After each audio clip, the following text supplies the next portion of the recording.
Hello everyone, good evening to all. मैं पूजा, आपका बहुत बहुत स्वागत है लॉ लर्निंग स्कूल में।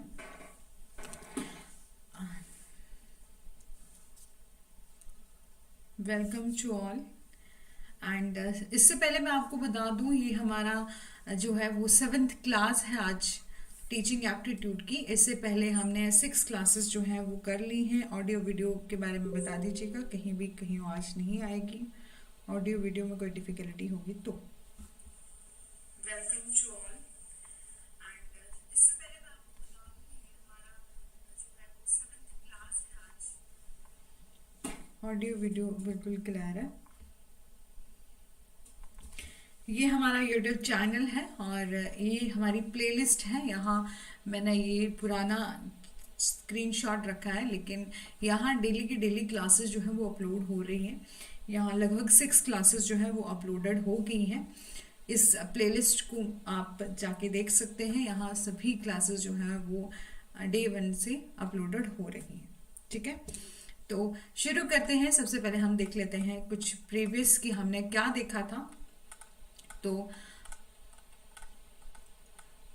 जो लास्ट क्लास थी उसमें हमने अडल्ट लर्निंग के बारे में कुछ देखा था, और यहाँ से बात करते हैं कि ब्लेंडेड लर्निंग क्या होती है। यहाँ से स्टार्ट करते हैं।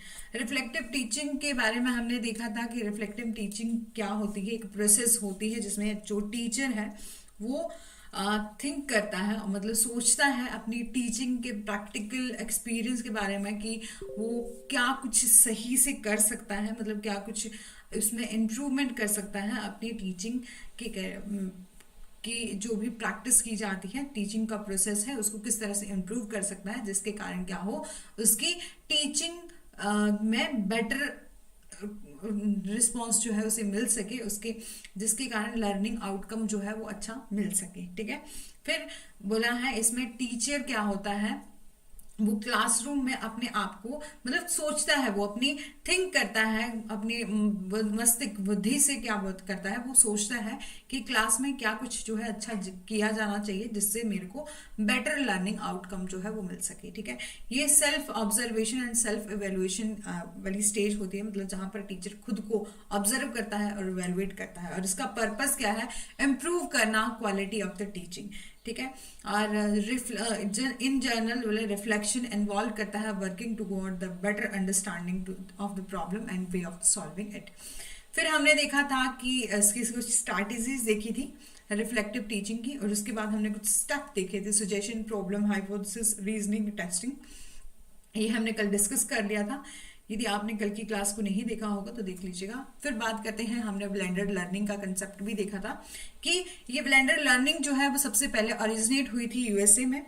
ठीक है, और there is a no clear single definition available for it, बोला इसकी कोई भी सिंगल क्या है डेफिनेशन नहीं है। ब्लेंडेड लर्निंग क्या है, कंबाइन करती है, मतलब एक ऐसी ब्लेंडेड लर्निंग। आप फॉर एग्जांपल के लिए आपने कभी खान सर की क्लास देखी होगी यूट्यूब पर भी, या दृष्टि आईएएस की, तो आप देखते हैं कि वहाँ जो स्टूडेंट होते हैं वो भी बैठे होते हैं, सामने से कोई टीचर जो है वो अपना लेक्चर जो है दे रहे होते हैं, अपनी क्लास को कंटिन्यू कर रहे होते हैं, लेकिन कहीं से वो उन सभी चीजों को रिकॉर्ड करके ऑनलाइन एंड ऑफलाइन दोनों ही चीजों को कंबाइन होता है, उसे बोलते हैं ब्लेंडेड लर्निंग।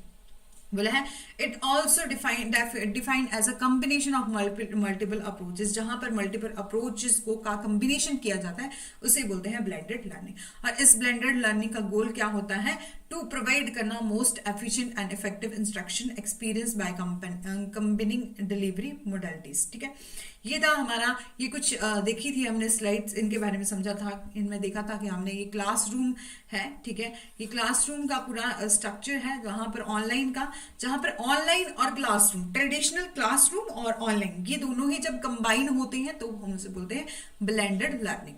ठीक है, ये सब हमने कल देखा था, और कुछ मैक्सिम्स देखे थे टीचिंग के, कि टीचिंग के क्या कुछ मैक्सिम है जिनके द्वारा क्या है शिक्षण को सही तरीके से जो है वो बनाया जा सकता है, किस तरह शिक्षण जो है, शिक्षक जो है अपनी बात जो है वो स्टूडेंट के सामने रख सकता है ताकि उसको समझ में आ सके।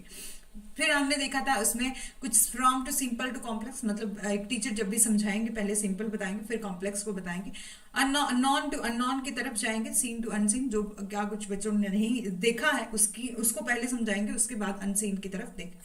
फिर कंक्रीट टू ऑब्स्ट्रक्ट की हमने बात करी थी, पर्टिकुलर टू जनरल, कल की क्लास में इसको बहुत डिटेल में डिस्कस किया था, यदि आपने नहीं देखा होगा तो देख सकते हैं। फिर बोला है फ्रॉम होल टू पार्ट की तरफ जाते हैं, फ्रॉम इनडेफिनिट टू डेफिनिट की तरफ जाते हैं, फ्रॉम साइकोलॉजिकल टू लॉजिकल की तरफ जाते हैं, मतलब इससे जो है टीचिंग अच्छी हो सकती है। ट्रेनिंग की सेंसेस, ट्रेनिंग ऑफ सेंसेस क्या है, इन सब को देखा है हमने कल।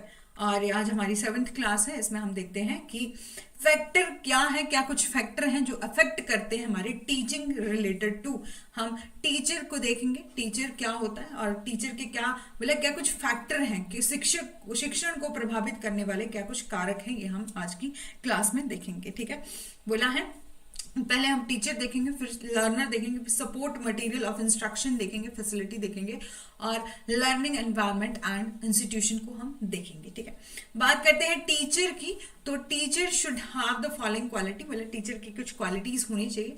एक तो पर्सनल क्वालिटी होनी चाहिए, जैसे कि एक टीचर में कुछ पर्सनल क्वालिटीज होनी चाहिए, जैसे कि वो क्या हो, सिंपैथिक हो, डेमोक्रेटिक हो, जो ऑप्टिमिस्टिक हो और डायनेमिक हो। कि टीचर जिसमें स्नेह की भावना होनी चाहिए, ऐसा नहीं कि बच्चा कहीं भी कोई बच्चा जो है क्लास में किसी जैसे फॉर एग्जांपल कि आप आपस में बच्चे लड़ रहे हैं और एक बच्चे को चोट ही लगी, तो टीचर में क्या होनी चाहिए कि स्नेहपूर्ण भावना होनी चाहिए, ठीक है, सहानुभूति होनी चाहिए कि कहीं भी किसी बच्चे को कोई प्रॉब्लम होती है तो वो सहानुभूति जो है वो अपनी दिखा सकता है। ठीक है, डेमोक्रेटिक होनी चाहिए, मतलब हर एक पर्सन को, हर एक जो छात्र है वो छात्रा है उसको इक्वल समझे, वो डेमोक्रेटिक तरीके से अपना काम करे। और मतलब आशावादी होने चाहिए, जब भी कोई बच्चा है क्लास में कोई अपना जैसे कि फॉर एग्जाम्पल वो टेस्ट ही ले रहे हैं तो वो अच्छे जिन बच्चों ने अच्छा रिस्पांस दिया है उनको अप्रिशिएट भी करेंगे और उनको और ज्यादा अप्रिशिएट करेंगे और बाकी बच्चों को भी बताएंगे कि आपको भी बहुत अच्छे से अपना जो है वो पढ़ाई करनी है, जिससे कि आप कुछ आप जिंदगी में करना चाहते हैं उसको कर सकते हैं। ऑप्टिमिस्टिक होने चाहिए, डायनामिक इन नेचर होने चाहिए, मतलब जिसमें कि गतिशील होने चाहिए, जैसे कि व्यक्तिगत गुण होने चाहिए, एक अच्छे इंसान के जो गुण होते हैं वो उस टीचर में होने चाहिए। ठीक है, फिर दिखा है प्रोफेशनल कॉम्पिटेंसी। ठीक है, कुछ हमारी प्रोफेशनल कॉम्पिटेंसी होती है वो भी एक टीचर में होनी चाहिए। फॉर एग्जाम्पल के लिए एक टीचर जो है उसमें अच्छा सब्जेक्ट मैटर, मतलब अपने सब्जेक्ट के रिलेटेड उसको अच्छा नॉलेज होना चाहिए, उस पर अपनी कमांड होनी चाहिए, कमांड ऑन सब्जेक्ट मैटर होनी चाहिए। मतलब कि फॉर एग्जाम्पल के लिए यदि वो किसी भी जैसे कि वो साइंस का टीचर है, ठीक है, मतलब वो पढ़ा क्या रहा है और मतलब जिस भी क्लास का वो टीचर है उसमें वो एक्सपर्ट होना चाहिए। ऐसा नहीं होना चाहिए कि लॉ का टीचर है और आपको वो कॉमर्स ही पढ़ाया जा रहा है, कॉमर्स से रिलेटेड ही क्लास बताया जा रहा है, तो नहीं, वो अपने सब्जेक्ट से रिलेटेड वो क्या होना चाहिए, एक प्रोफेशनल कॉम्पिटेंसी जो है वो होनी चाहिए, उसको उसकी अपनी कमांड होनी चाहिए, सब्जेक्ट मैटर होना चाहिए। ठीक है, फिर है इफेक्टिव कम्युनिकेशन, उसकी बातचीत करने का जो स्किल है वो बहुत अच्छा होना चाहिए, proper use of teaching instruction facility, और वो अच्छे तरीके से जो भी उसकी यूज ऑफ इंस्ट्रक्शन फैसिलिटी है, लाइक फॉर एग्जांपल के लिए यदि वो ट्रेडिशनल क्लासरूम का यूज कर रहा है तो उसको चौक बोर्ड जो भी उसकी चीजें हैं वो उसको समझ में आनी चाहिए। ठीक है, मतलब सब कुछ उसे करते आना होना चाहिए। ठीक है, कि और पहले क्लासरूम मैनेजमेंट आना चाहिए, जो भी उसकी क्लास में जो भी बच्चे जो है वो पढ़ रहे हैं तो उसको मैनेज करना उसे आना चाहिए। और इवेल्युएटिंग स्टूडेंट लर्निंग ऑल्सो, कि वो टाइम टू टाइम क्या करे, यदि वो किसी लर्नर को बहुत उसकी क्लास जो है वो उसको पढ़ा रहा है तो उसको इवेल्युएटिव भी होना चाहिए, मतलब उसको टाइम आप उनसे क्वेश्चन भी पूछ सकते हैं, उसको उन बच्चों को इवेल्युएट कर सकते हैं और क्या कुछ उन्होंने सीखा है आज तक जो आपने पढ़ाया है उसको पता लगाया जा सकता है। ठीक है, ये थी हमारे टीचर की कुछ क्वालिटीज जो हमने देख ली, कि पहले तो बोला कि उसको पर्सनल क्वालिटीज होनी चाहिए, दूसरा बोला प्रोफेशनल कॉम्पिटेंसी जो है वो होनी चाहिए। ठीक है, बात करते हैं from training point of view से we classify the teacher skill into the 3 broad category, जिसमें बोला है जो प्रशिक्षण के दृष्टिकोण से हमने एक शिक्षण कौशल को 3 महत्वपूर्ण जो बोर्ड है वो कैटेगरी है उनमें डिवाइड किया है। एक तो बोला है कोर टीचिंग स्किल, कि एक तो बोल दिया कि कोर टीचिंग स्किल होनी चाहिए, मतलब कॉमन ऑल सब्जेक्ट, ठीक है, मतलब सभी विषयों के लिए सामान्य होनी चाहिए, ठीक है। और दूसरा है स्पेसिफिक टीचिंग स्किल फॉर अपने सब्जेक्ट मैटर से रिलेटेड, चाहे आप लैंग्वेज का यूज कर लो, चाहे आप सोशल साइंस या साइंस मैथ, मतलब अपने जो सब्जेक्ट है उसका, उसमें वो एक्सपर्ट होनी चाहिए, उससे रिलेटेड उसमें क्वालिटीज जो है वो होनी चाहिए। फिर बोला है टारगेट ग्रुप स्पेसिफिक स्किल की एक्सेप्शनल फॉर एक्सेप्शनल चिल्ड्रन होने चाहिए, मतलब कुछ ऐसे टारगेट ग्रुप हैं या स्पेसिफिक स्किल्स जो है वो होनी चाहिए असाधारण बच्चों के लिए, ठीक है। कि फॉर एग्जांपल के लिए यदि उनकी क्लास में कोई ऐसा बच्चा है जो मतलब यदि वो इतना कैपेबल भी नहीं है, जैसे फॉर एग्जांपल के लिए वो हैंडीकैप वगैरह भी है, तो एक टीचर को चाहिए कि उसको भी बराबर लेके चले, मतलब उसको भी साथ में क्लास के साथ साथ वो चला सके, ठीक है। तो ये थे टीचर के कुछ ट्रेनिंग पॉइंट ऑफ व्यू के अकॉर्डिंग टीचिंग के कुछ स्किल्स। एक तो कोर बोला, कोर टीचिंग स्किल होनी चाहिए, मतलब कि कॉमन होना चाहिए ऑल सब्जेक्ट के लिए। स्पेसिफिक टीचिंग स्किल होनी चाहिए फॉर स्पेसिफिक सब्जेक्ट के लिए, लाइक लैंग्वेज, सोशल साइंस, मतलब अपनी स्किल्स के लिए वो जो है वो परफेक्ट होना चाहिए, मतलब अपने सब्जेक्ट में परफेक्ट होना चाहिए। टारगेट ग्रुप स्किल होनी चाहिए, मतलब फॉर एक्सेप्शनल चिल्ड्रन जो है होनी चाहिए। जो हमारी ये एनसीईआरटी है, national council of the education research and training, NCERT की फुल फॉर्म याद रखिएगा, NCERT national council of educational research and training, ठीक है। इसकी फुल फॉर्म जो है वो याद रखिएगा। बोला है उन्होंने पब्लिकेशन की थी कोर टीचिंग स्किल की, कि कुछ पॉइंट जो 19 पॉइंट ये आपको केवीएस मैदान की बुक में से मिल जाएंगे, आप उनसे देख सकते हैं। यदि आपको यहाँ नोट्स से नहीं भी पढ़ना होगा, यदि खुद के नोट्स नहीं भी बनाने होंगे, तो इन बुक्स में ही सब कुछ जो है वो दिया गया है, ठीक है। तो बोला है उन्होंने पब्लिकेशन की थी कोर टीचिंग स्किल की, has lead stress on the following teaching skills, ठीक है। एक तो बोला है राइटिंग इंस्ट्रक्शनल ऑब्जेक्टिव, की उसे क्या करना चाहिए, एक टीचर को टीचिंग की क्या स्किल है कि वो अच्छे तरीके से राइट कर सके, मतलब उसके आदेशानुसार निर्देशों को लिख सके, ठीक है। जो भी उसके ऑब्जेक्टिव है उनको वो अच्छे तरीके से एक्सप्रेस जो है वो कर सके।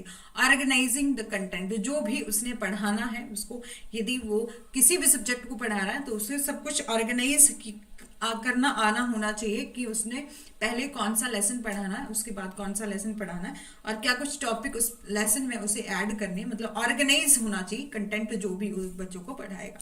और creating set for introducing the lesson, की जो भी उसने पार्ट शुरू करना है उसका वो सेट बना के रखे, ठीक है। इंट्रोड्यूसिंग अ लेसन, ठीक है, वो क्या करे, सबको परिचय दे, जो भी वो, जैसे कि फॉर एग्जांपल के लिए वो कोई नया लेसन ही स्टार्ट कर रहा है, नया कंसेप्ट जो है वो समझाने की कोशिश कर रहे हैं, मतलब स्टार्ट करेंगे, तो सबसे पहले इसकी इंट्रोडक्शन देंगे। इंट्रोडक्शन में क्या आता है, जो भी उसमें, एक मिनट, जो भी पूरे लेसन में या पूरे उस लेसन में जो भी वो अपना समझाने जा रहे हैं उसके बारे में ब्रीफ इंट्रोडक्शन, कि हम ये चीजें जो है वो इस लेसन में हम पढ़ेंगे, ये सब जो है उसे आना चाहिए। फिर स्ट्रक्चरिंग क्लासरूम क्वेश्चन, कि वो क्या कर सकता है, स्ट्रक्चर कर सकता है, कक्षा में प्रश्नों की संरचना जो है वो बना सकता है। क्वेश्चन डिलीवरी एंड डिस्ट्रीब्यूशन जो है उसे आना चाहिए। रिस्पॉन्स मैनेजमेंट होना चाहिए, क्या कुछ कि बच्चों को जो भी वो पढ़ा रहा है वो, या उससे जो क्वेश्चन पूछ रहे हैं जो स्टूडेंट है वो क्या कुछ पूछ रहे हैं टीचर से, उसको वो रिस्पॉन्स मैनेजमेंट जो है वो आना चाहिए, ठीक है, कि क्या कुछ जो है उसे रिस्पॉन्स करना है, ठीक है। फिर है एक्सप्लेनिंग, समझाना भी उसे आना चाहिए, ठीक है। फिर बात करते हैं इलस्ट्रेशन विद एग्जाम्पल, मतलब उदाहरणों के साथ चित्रण जो है वो उसे करना चाहिए, मतलब उदाहरण से वो एग्जाम्पल देकर इलस्ट्रेशन से वो समझा सके।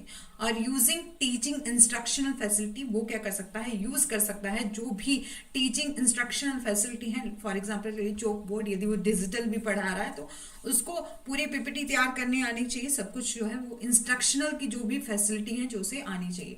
स्टिमुलस वेरिएशन होना चाहिए, मतलब उत्तेजना होनी चाहिए, प्रेरणा होनी चाहिए उसमें। और फेसिंग ऑफ द लेसन, पाठ की गति, और उसे क्या कुछ बच्चे को पढ़ाना है, वो कितने टाइम में पढ़ाना है, वो सब कुछ जो है उसे आना चाहिए। प्रमोटिंग पीपल पार्टिसिपेशन, कि बच्चों को उसे पार्टिसिपेशन के लिए प्रमोट करना चाहिए, कि ज्यादा से ज्यादा वो बच्चों को यदि भी वो क्वेश्चन आंसर कर रहा है या कुछ भी कर रहे हैं तो उसको प्रमोट कर सके कि हम क्या करेंगे, पार्टिसिपेट करेंगे। पीपल मतलब स्टूडेंट की पार्टिसिपेशन जो है वो उसके लिए प्रमोट करने चाहिए। Use blackboard, blackboard का यूज करना उसे आना चाहिए। Achieving closure of the lesson, ठीक है, उसे जो है अच्छा तरीके से आना चाहिए। यदि वो किसी लेसन को स्टार्ट भी कर रहा है तो उसे उसे खत्म करने भी आना चाहिए, मतलब उसका एंड करने। जैसे कि उसमें जब कहते हैं कि जब लेसन हम स्टार्ट करते हैं तो पूरा इंट्रोडक्शन देना होता है कि क्या कुछ हम इसमें पढ़ेंगे, और उसके बाद जब एंडिंग कर रहे हैं तो क्या कुछ हमने इस लेसन में पढ़ लिया है उसके बारे में, उसे सब कुछ जो है वो आना चाहिए।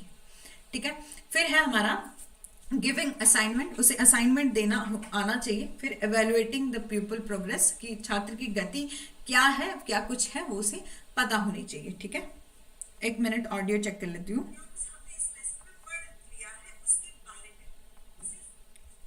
ठीक है, फिर है एवेलुएट द पीपल प्रोग्रेस, वो छात्र की गति क्या है, मतलब जो भी छात्र जो है उसके पास पढ़ रहे हैं, पीपल जो उसके पास पढ़ रहे हैं उनकी क्या प्रोग्रेस है, मतलब प्रोग्रेस का मतलब है क्या कुछ उनको समझ में आया है। ठीक है, उसको एवेलुएट करना उसे आना चाहिए। और डायग्नोसिंग द पीपल लर्निंग, और छात्र सीखने का निदान जो है उसे आना चाहिए। और difficulty and taking remedial measures, मतलब जो भी स्टूडेंट के सामने कोई डिफिकल्टी आ रही है उनको वो सॉल्व कर सके, इस तरीके के भी टीचर में स्किल्स होने चाहिए। और मैनेजमेंट ऑफ द क्लास, सबसे ज्यादा इंपॉर्टेंट कि उसको अपनी क्लास को मैनेज करना आना चाहिए। ठीक है, ये थे हमारे एनसीईआरटी के कुछ इंपॉर्टेंट जो की पॉइंट उन्होंने दिए थे। ठीक है, और अब बात करते हैं शिक्षार्थी की।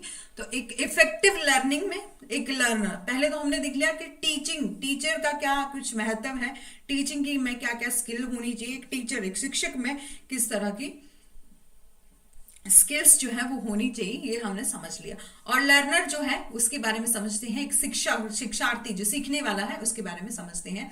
तो इफेक्टिव लर्निंग क्या है, mostly we notice of these factor, हम सभी जो है वो हम नोटिस करते हैं इन सभी फैक्टर को। एक तो बोला है मोर इंटेंसिटी होनी चाहिए लर्नर की, लर्निंग की, सीखने की। एक छात्र जो कुछ क्या कुछ वो सीख रहा है उसकी इंटेंसिटी होनी चाहिए, वो सीखने के लिए तत्पर होना चाहिए, तीव्रता होनी चाहिए उसमें, मतलब उसमें भावना होनी चाहिए कि मेरे को सीखना है। ठीक है, आप फॉर एग्जाम्पल के लिए यदि आप यूजीसी नेट का एग्जाम भी फिल, मतलब यदि आप ये वीडियो भी देख रहे हैं तो क्यों देख रहे हैं, क्योंकि आपने फॉर्म फिल किया हुआ है या करने वाले हैं, आगे जाके आप इस एग्जाम को क्लियर करने के लिए इन वीडियो को देख रहे हैं। ठीक है, तो बोला है कि इंटेंसिटी होनी चाहिए लर्निंग में, मोर रिटेंशन होनी चाहिए। ठीक है, प्रतिधारणा जो है वो अधिक होनी चाहिए, रिटेंशन जो है वो अधिक होनी चाहिए, जॉयफुल लर्निंग होनी चाहिए, मतलब कि वो जो भी पढ़े वो आनंद पूर्वक आनंदमय से वो शिक्षा को ग्रहण कर ले। मतलब ऐसा नहीं है कि जब भी वो अपनी किसी स्टडी कर रहा है तो उसे भार लगे, तो ऐसा नहीं होना चाहिए, मतलब जॉयफुल लर्निंग होनी चाहिए। More scope of the cognitive development, मतलब संज्ञानात्मक का अधिक दायरा जो होना चाहिए, विकास होना चाहिए। सेल्फ डायरेक्टेड होना चाहिए वो लर्निंग के लिए, खुद के लिए ही वो सेल्फ डायरेक्टेड होना चाहिए, किसी दूसरे का कोई महत्व जो है वो उसमें नहीं होना चाहिए। मतलब ऐसा नहीं है कि उसको बार बार उसके पेरेंट्स जो है फोर्स कर रहे हैं जाओ जाओ आप पढ़ो पढ़ो, तो ऐसा नहीं होना चाहिए।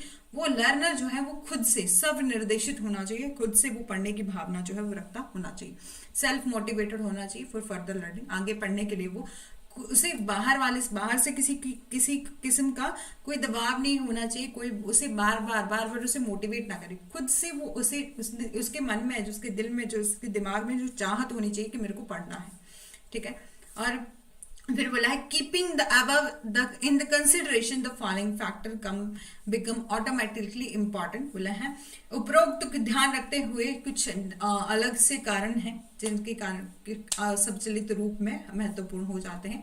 एक तो बोला बैकग्राउंड ऑफ द टीचर। ठीक है, मतलब आप सभी जानते हैं कि जैसे कुछ रूरल पीपल होते हैं, कुछ लोग जो हैं वो गवर्नमेंट स्कूल से पढ़े होते हैं, कुछ कॉन्वेंट स्कूल से पढ़े होते हैं, कुछ शहरी क्षेत्रों में पढ़े होते हैं, कुछ गांव के क्षेत्रों से पढ़े होते हैं। तो अलग अलग जो है वो उनका बैकग्राउंड होता है। तो एक टीचर को भी, एक लर्नर को भी, एक टीचर को भी क्या करना चाहिए, देखना चाहिए कि बैकग्राउंड कैसा है टीचर का, स्टूडेंट का, मतलब लर्नर का, तो वो उसी हिसाब से बच्चों को समझा सके सब कुछ। प्रदर्शनों की पेपर 2 जिनका लॉ है वो कमेंट कर सकते हैं। तो मैं बहुत जल्द प्रयास करूंगी कि मैं प्रैक्टिस सेशन और लाइव क्लासेस जो है वो लेके आऊँ। ठीक है, एक बार ऑडियो वीडियो चेक कर लेती हूँ।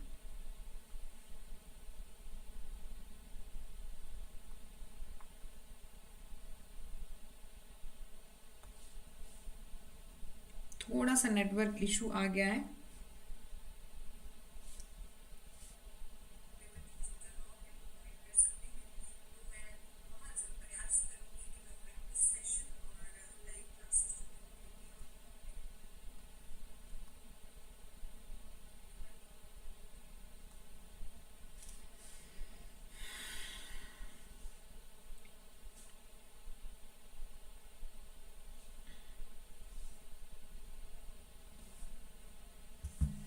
ठीक है, तो था बोला है एक्स्ट्रा प्रैक्टिस, मतलब हमने सपोर्ट मटेरियल देख रहे थे जिसमें हमारा फर्स्ट था टीचर सोल्यूशन मैनुअल होना चाहिए, दूसरा लेक्चर स्लाइड्स उसे बनाने आनी चाहिए, सब कुछ आना चाहिए, और तीसरा है एक्स्ट्रा प्रैक्टिस क्वेश्चन जो है वो उसके पास होने चाहिए। छात्र बोले हमेशा ही सडन स्टूडेंट जो है वो हमेशा ही डिमांड करते हैं एक्स्ट्रा प्रैक्टिस की, कि आप को यदि टीचर थ्योरी ही पढ़ाया जाए, थ्योरी ही पढ़ाया जाए, तो उसको क्या कुछ बच्चे को पता चलेगा, स्टूडेंट को क्या पता चलेगा कि हमें किस टाइप के क्वेश्चंस जो है वो आते हैं। यदि फॉर एग्जांपल के लिए आप पूरी थ्योरी ही पढ़े जाएं, थ्योरी ही पढ़े जाएं, तो आपको क्या पता चलेगा यूजीसी नेट के एग्जाम में किस तरह से एमसीक्यूज जो है वो आते हैं।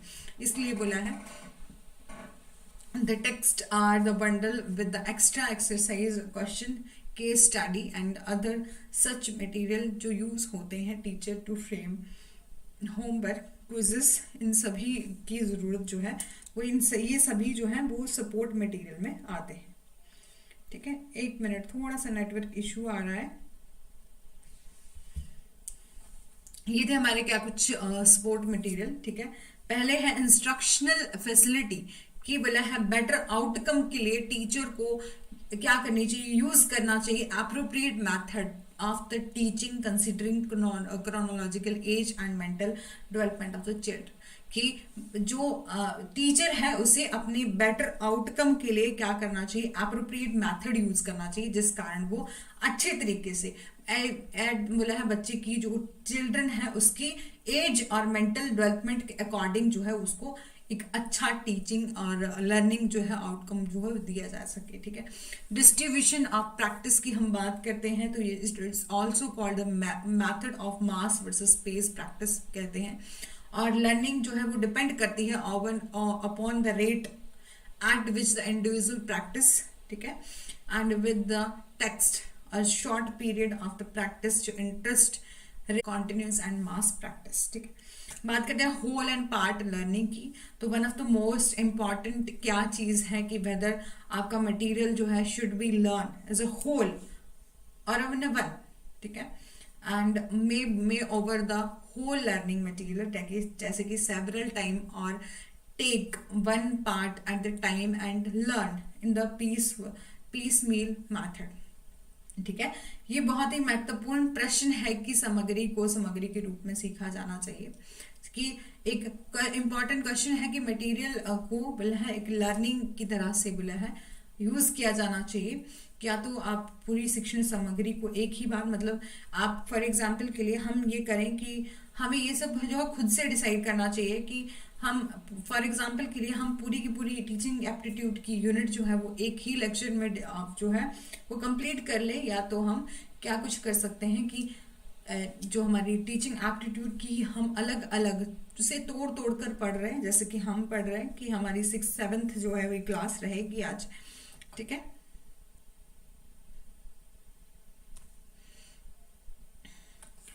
और रिसाइटेशन क्या है आपका पाठ और शिक्षण की एक और वन वे है secure to the active participation of learner की, कि वो टीचिंग लर्निंग जो है वो यूज हो द रिसाइटेशन मेथड के लिए। ठीक है, पाठ विधि का प्रयोग जो है वो होना चाहिए, क्योंकि आफ्टर लर्निंग सर्टन मटेरियल्स हम क्या करते हैं, कुछ मटेरियल को सीख लेते हैं, शिक्षार्थी क्या करता है उसको रिकॉल करता है, मतलब बार बार उसको सीखने की कोशिश करता है, बार बार उसे याद रखने की कोशिश करता है। तो बोला है नॉलेज ऑफ द रिजल्ट क्या है, learner go on improving the performance, कि हमेशा ही जो लर्नर है वो क्या करेगा, अपने प्रदर्शन में सुधार करने की कोशिश करता है, क्योंकि उसे if he is give information about the correctness, तो आपको क्या करना चाहिए, एक टीचर होने के नाते आपको उसको जो भी उसने सीखा है या उसके पास जो नॉलेज है उसको, क्या कुछ उसके पास करेक्ट नॉलेज है, क्या कुछ उसमें कुछ गलतियां हैं, इन सभी को जो है उसे बताना चाहिए, ताकि उसका रिस्पॉन्स जो है वो अच्छा आ सके और वो अपनी स्टेज ऑफ मास्टरी की तरफ, अभी लर्निंग की स्टेज में वो स्टेज ऑफ मास्टरी की तरफ जो है वो पहुंच सके जो है। ठीक है। और learner can sustain his effort during the course of the learning, और ही मे periodically know how well he has done or how far he away from the target, कि वो किस तरह, मतलब उसका कितना लक्ष्य, कितना दूर है, कहाँ तक उसे पहुंचना है, ये सब जो है टीचर की रिस्पॉन्सिबिलिटी बनती है कि वो बच्चों को सिखाए।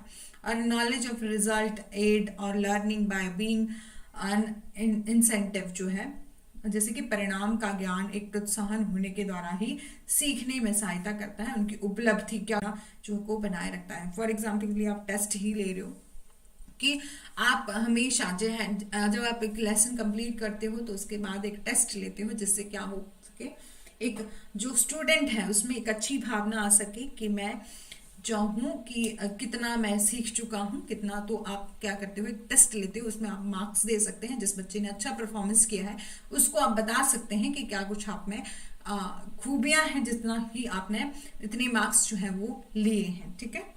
तो उन सभी के लिए आप उसको अप्रिशिएट जो है वो कर सकते हैं।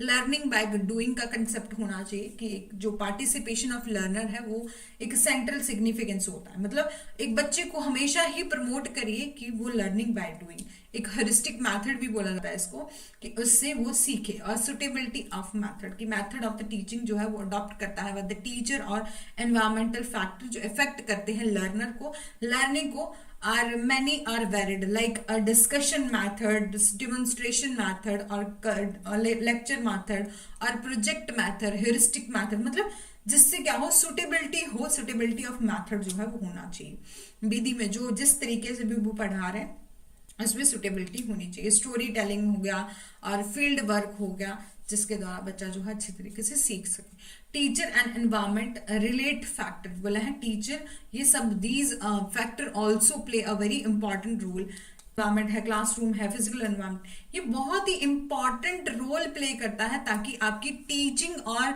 लर्निंग में बहुत अच्छा रिस्पॉन्स जो है वो आ सके, ताकि आपकी टीचिंग और लर्निंग जो है वो इफेक्टिव हो सके। ठीक है। बात करते हैं लर्निंग एनवायरनमेंट एंड इंस्टीट्यूशन की, कि किस तरह से सीखने का माहौल और संस्थान क्या होते हैं। तो following factor can be summarise, कुछ हम फॉलोइंग फैक्टर्स देखेंगे। पहले तो टीचर और स्टूडेंट की रेशो, कि ऐसा नहीं होना चाहिए कि ऐसे तो बताया जाता है कि 30 स्टूडेंट के ऊपर एक टीचर होना चाहिए। ठीक है।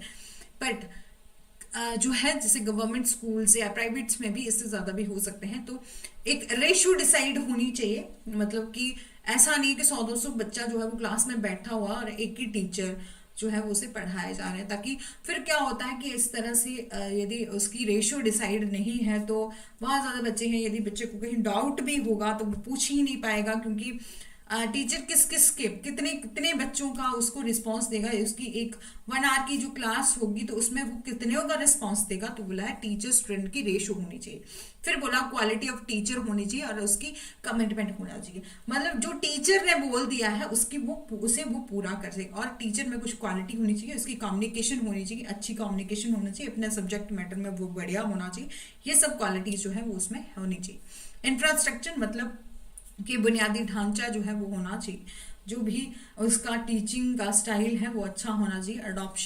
अडॉप्टेड टीचिंग मेथड, मतलब अच्छा वो टीचिंग मेथड जो है वो अडॉप्ट करे। उसकी मैनेजमेंट प्रबंधन जो है वो अच्छा होना चाहिए। क्लासरूम का मैनेजमेंट अच्छा होना चाहिए। उसने अच्छा टीचर जो है वो अच्छे तरीके से उस अपने क्लासरूम को मेंटेन करके रखे, सब कुछ जो है इसमें आता है। और इंस्टीट्यूशनल अचीवमेंट, जो भी उस स्टूडेंट की जो इंस्टीट्यूशनल अचीवमेंट होती हैं वो भी उसे बताना चाहिए, मतलब स्टूडेंट को क्या करना चाहिए, अप्रिशिएट करना चाहिए टाइम टू टाइम, उनके अचीवमेंट को, संस्थागत उपलब्धियों को उसे बताना चाहिए। और बोला है स्थिरता होनी चाहिए, जो भी वो सिखा रहा है उसमें एक अच्छा जो है वो इन्वायरमेंट बनना चाहिए। और टीचर जो है एक मिनट। और स्टेबिलिटी होनी चाहिए, मतलब ऐसा नहीं है कि टीचर जैसे कि आज उसने एक लेसन स्टार्ट कर दिया, वो कंप्लीट हुआ ही नहीं कि दूसरे को वो स्टार्ट करेंगे, नहीं, एक अच्छे तरीके से स्ट्रक्चर वाइज उसे पढ़ाना आना चाहिए और वो अच्छे तरीके से मैनेज करे अपनी पूरी ही टीचिंग स्टाइल को। और एनवायरमेंट में पर्यावरण जो है उस पर भी ध्यान वो दे, ठीक है, लर्निंग पर्यावरण एंड इंस्टीट्यूशन की तरफ भी कि, और साथ ही साथ पर्यावरण के, चाहे आप बाहरी पर्यावरण की बात कर लें और क्लासरूम के एनवायरनमेंट की बात कर लें, वो सब जो है वो उसको अच्छा मेंटेन करना आता होना चाहिए, ठीक है। और जो फिजिकल एंड मटेरियल रिसोर्सेज, जो भी फिजिकल और मटेरियल रिसोर्सेज चाहिए होंगे टीचिंग और लर्निंग के बेटर रिस्पॉन्स के लिए, वो उसे जो है वो यूज करना चाहिए। और फिर बात करते हैं टीचर सेंटर और स्टूडेंट सेंटर में क्या डिफरेंस है। तो टीचर सेंटर में क्या होता है, जब हम रोट लर्निंग, जब हमने शुरुआत में देखा था लेवल ऑफ टीचिंग में, तब हमने multi level memory level of teaching में देखा था। तो जब स्टूडेंट क्या होता है, टीचर सेंट्रिक अप्रोच जो है उसमें अपनाई जाती है, जहां बच्चे को खुद की उसकी बुद्धि मस्तिष्क में इतना जो है वो ज्ञान नहीं होता है, और वो क्या होता है, टोटली डिपेंड होता है टीचर पर। वो अप्रोच होती है टीचर सेंटर अप्रोच। वहां पर टीचर क्या करता है, talks more than all student combined, student talk as a director at the teacher, मतलब जिस तरह से टीचर डायरेक्ट करेंगे वो उसी तरह से सीखेगा। और स्टूडेंट सेंटर में, जहां आप जैसे रिफ्लेक्टिव टीचिंग में आप देखते हैं, जहां आप स्टूडेंट जो है वो सक्षम हो जाते हैं अपना प्रैक्टिकल काम जो है, अपना प्रैक्टिकल वर्क से वो सीखने की कोशिश करते हैं, तो ये होती है स्टूडेंट सेंटर। और रूल आर मेड और इन्फोर्स सोनली बाय द टीचर, मतलब टीचर सेंटर में सब रूल और रेगुलेशन जो भी बनाए जाते हैं वो टीचर के द्वारा ही बनाए जाते हैं। लेकिन स्टूडेंट में reinforce class norms and culture among themselves, ठीक है। लेकिन टीचर क्या है, गेट कीपर की तरह है, जो रिस्पॉन्सिबल है for knowing and approving the all answer.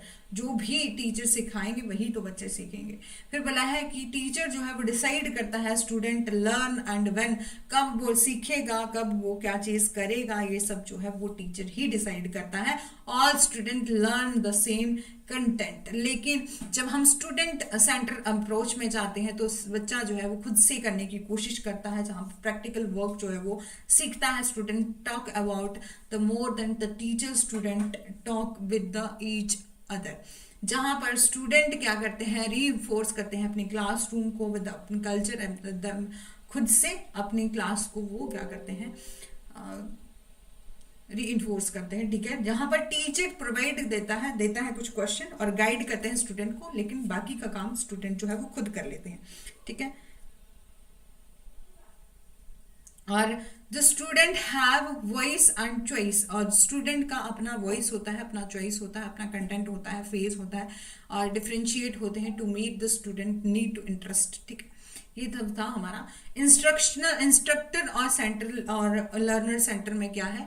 Instructor में focus is on the instructor, सब कुछ फोकस किया जाता है इंस्ट्रक्टर में यहाँ बोला है टीचर को, और लर्नर सेंटर होता है स्टूडेंट, ठीक है। और फोकस ऑन द लर्नर, ये सब जो है वो फोकस करता है सीखने वाले पर, जो क्या कुछ वो सीख रहा है। और knowledge is a transmitted into the interested to, मतलब नॉलेज जो है वो दिया जाता है इनटू द टीचर, टीचर से एक लर्नर को दिया जाता है, ठीक है। यहाँ पर नॉलेज जो है ट्रांसमिट किया जाता है इंस्ट्रक्टर टू लर्नर, और लर्नर कंस्ट्रक्ट करता है नॉलेज थ्रू द गैदरिंग और एनालाइज द इंफॉर्मेशन, ठीक है। और फिर देखते हैं कि instructor talks while the learner passively listen, कि वहां पर टीचर जो है कुछ कहते हैं और लर्नर जो है वो उसको सुनता है। लेकिन लर्नर सेंटर में क्या है, लर्नर इंटरेक्ट करता है विद द इंस्ट्रक्शन से, मतलब इंस्ट्रक्टर से, जो टीचर है और लर्नर जो है वो आपस में इंटरेक्ट करते हैं विद ईच अदर। और जो इंस्ट्रक्टर सेंटर जो है वहां पर लर्नर जो है वो पैसिवली रिसीव करता है कुछ इंफॉर्मेशन, और लर्नर सेंटर में लर्नर आर एक्टिवली इन्वॉल्व होता है। लर्नर वर्क अलॉन, यहाँ पर जो है जो लर्नर है वो वर्क करता है अलोन, और जो learner often work in the pair और ग्रुप। यहाँ पर टीचर जो इंस्ट्रक्टर है उसको कोई होमवर्क दिया जाता है तो लर्नर जो है वो खुद का काम जो है खुद ही करते हैं। लेकिन जब हम लर्नर सेंटर की तरफ जाते हैं तो वहां पर लर्नर जो है चाहे ग्रुप स्टडी में भी कर सकता है, मतलब पेयर और ग्रुप्स में वो करता है, ठीक है। कल्चर क्या है, कॉम्पिटेटिव होता है इंस्ट्रक्टर सेंटर में, लेकिन लर्नर सेंटर की तरफ हम जाते हैं तब हम देखते हैं कल्चर इज कोलैबोरेटिव होता है एंड सपोर्टिव होता है। वहां पर टीचर जो है उसको सपोर्ट करता है और इंस्ट्रक्टर री ट्रेन करता है कन्वर्सेशन, एंड जो लर्नर है are encourage to engage and ask question, debate and share ideas, ठीक है। इंस्ट्रक्टर क्या है, आंसर द लर्न क्वेश्चन, जो भी बच्चे के द्वारा क्लासरूम में पूछा जाता है, टीचर से पूछा जाता है उसका वो आंसर देता है, लेकिन लर्नर आंसर करते हैं ईच अदर द क्वेश्चंस। जहां पर लर्नर और टीचर जो दोनों ही जो है, इंस्ट्रक्टर और टीचर दोनों ही एक दूसरे के क्वेश्चन का आंसर करते हैं। एम्फेसिस इज राइट आंसर, ठीक है। और यहाँ पर emphasizing to the generating better question and learning from errors, और असेसमेंट जो है use in a mental learning, और यहाँ पर असेसमेंट जो है वो यूज होती है प्रमोट एंड डायग्नोसिस लर्निंग। तो यही था हमारा आज का सेशन, ठीक है। आई होप आपको समझ में आया होगा। ये हमारा जो है यूट्यूब चैनल है, इसको आप सब्सक्राइब कर सकते हैं। ये हमारी प्लेलिस्ट है, यहाँ पर डेली क्लासेस जो है वो ऐड हो रही हैं। यदि आप इन क्लासेस को देखना चाहते हैं इस प्लेलिस्ट में, तो आप हमारे एक दो क्लासेस और रहेंगी, इसमें हम टीचिंग एप्टीट्यूड को खत्म कर लेंगे। और ये हमारा दूसरा यूट्यूब चैनल है जो लीगल स्टडी पे